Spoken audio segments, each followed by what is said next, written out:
You work hard to provide outstanding clinical outcomes and great service, and for that you deserve referrals. Well, that's the foundation upon which ChiroUp was built. Hi, this is Tim, and I'd like to show you 4 ways to maximize your referrals by using ChiroUp. First of all, prescribe condition reports. Condition reports are things that help patients understand what's going on. They provide implied credibility. They answer those unanswered questions. They let the patient know what's wrong, what you're going to do to solve that problem, how long you're going to treat them. It answers those questions that otherwise may dissuade them from care or dissuade their loved ones from encouraging them to seek care. These things increase the patient's compliance with your care plan, and they improve your outcomes because now the best practices are being delivered. They also encourage referrals. Now, one of the things that you're going to want to make sure that you do when you deliver this condition report is to include the patient's email address. Even if you're printing it or solely delivering it to your app, you should incorporate the email address because that's what determines the survey. If this is an existing patient who's in your system and doesn't have an email, simply click on their name and you can drop in their email at that point in time. Once their email's in, 30 days after you prescribe this condition report, the patient's going to receive a survey that asks them what's your overall percent improvement, how many times were you seen, what's your level of satisfaction, and how likely are you to refer to us in the future. This question here is what determines your Net Promoter Score. Patients who rate you as a 9 or a 10 are considered promoters. Patients who rate you 6 or below are considered detractors. Anyone who rates you a 9 or a 10, once they submit the form, they'll automatically be sent to Google to rate you online. And that's where you can collect your online reviews. If the patient doesn't have a Gmail account, they'll be sent to Healthgrades or Yelp in order for you to collect those online reviews.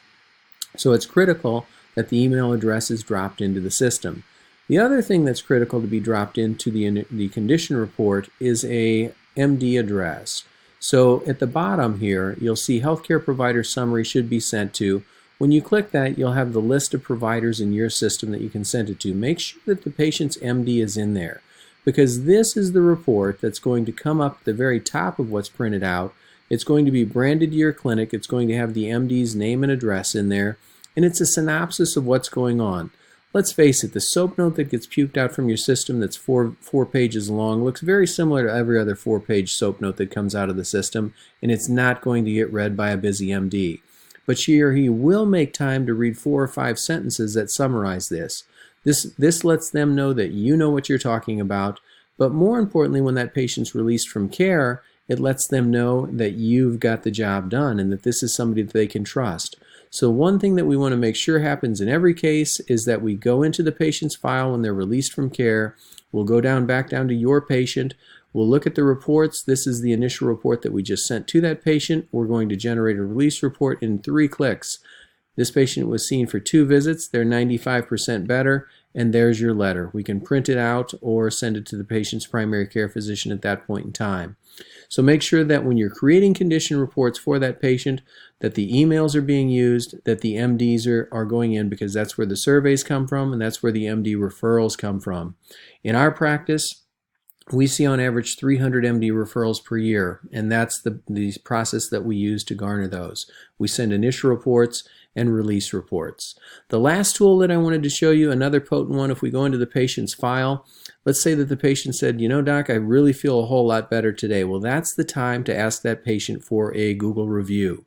So we simply say, Mary, would you be willing to send us or fill out a form on Google to give your review to let the public know what you think about our service? We go into their file, put their email address in, and send the Google review link. And at that point in time, the patient receives an email saying, here's what we'd like you to fill out. And they can give you the 5-star rating. That helps your practice bubble to the top of the online ratings. It'll help with the SEO. It'll help to move your practice forward, and by working together, we can help our profession move forward. Hope this information helps. Hope you see tons of referrals from ChiroUp. Thanks for watching.